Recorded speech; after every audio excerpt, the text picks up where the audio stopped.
4 जून के नतीजों के बाद शेयर मार्केट चढ़ेगा या गिरेगा? अगर आपके मन में भी ये सवाल है तो फिर आज आपको अपने सवाल का जवाब मिल जाएगा। सबसे पहले ये बताएं कि क्या आप भी उन लोगों में शामिल हैं जो लोकसभा चुनाव के नतीजों के तुरंत बाद प्रॉफिट बुकिंग करना चाहते हैं। अगर हम पिछले लोकसभा चुनाव के बाद शेयर मार्केट की चाल देखें तो मुनाफा वसूली करने की ये स्ट्रेटेजी इस बार आपके लिए गलत साबित हो सकती है। लोकसभा चुनाव के नतीजों के बाद अक्सर मार्केट में तेजी देखने को मिली है। अगर हम डेटा देखें तो पिछले 5 लोकसभा चुनाव के बाद सेंसेक्स और निफ्टी में तेजी ही रही थी और इतना ही नहीं, ये तेजी अगले 6 महीनों तक बरकरार भी रही। इसलिए खास तौर पर अपने पाठकों और दर्शकों के लिए मनी कंट्रोल ने एक एनालिसिस किया है जिसपे चुनाव के नतीजों के बाद 1 महीने, 3 महीने और 6 महीने के भीतर सेंसेक्स और निफ्टी में कितनी तेजी आई, कैसा रहा उनका परफॉर्मेंस, वो चढ़े या गिरे, इसका एनालिसिस किया गया है। इस एनालिसिस में पिछले 5 लोकसभा चुनाव के रिजल्ट के बाद का डेटा लिया गया है। अगर हम 3 महीनों के हिसाब से देखें तो 3 बार सेंसेक्स और निफ्टी में तेजी देखने को मिली है, जबकि 2004 और 2019 में मार्केट में गिरावट आई थी। अगर रिजल्ट के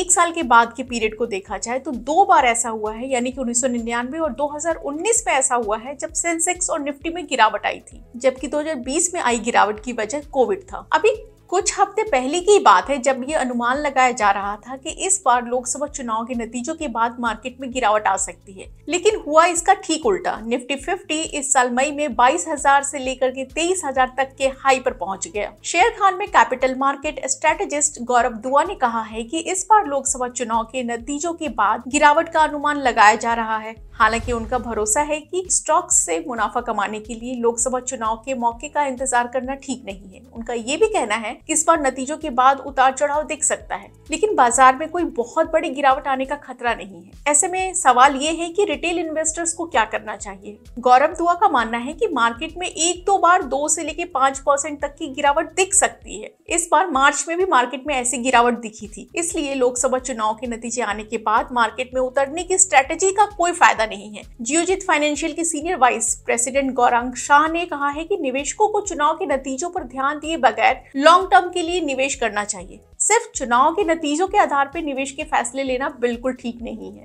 एक्सपर्ट्स का यही कहना है कि लोकसभा चुनाव के नतीजों के बाद शेयरों को बेचना कोई समझदारी नहीं है, क्योंकि चुनाव के नतीजे चाहे जो भी हो, लॉन्ग टर्म के लिए वो शेयर अपना बेहतर परफॉर्मेंस देंगे।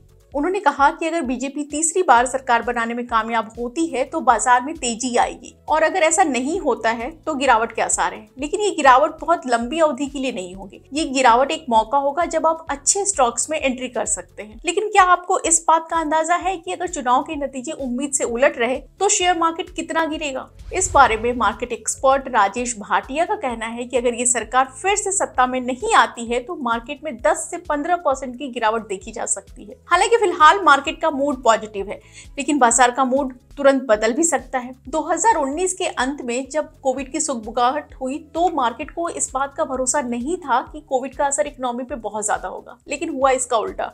इसकी वजह से 2020 में मार्केट में बहुत बड़ी गिरावट आई। हम शेयर बाजार से जुड़े ऐसी ही इंटरेस्टिंग रिपोर्ट लेकर आते रहेंगे। तब तक आप हमारे साथ जुड़े रहिए। इसके लिए आप हमारे यूट्यूब चैनल को सब्सक्राइब करें, फेसबुक पेज को लाइक करें और व्हाट्सएप चैनल से भी कनेक्ट करें, जिसका लिंक कॉमेंट बॉक्स में दिया है।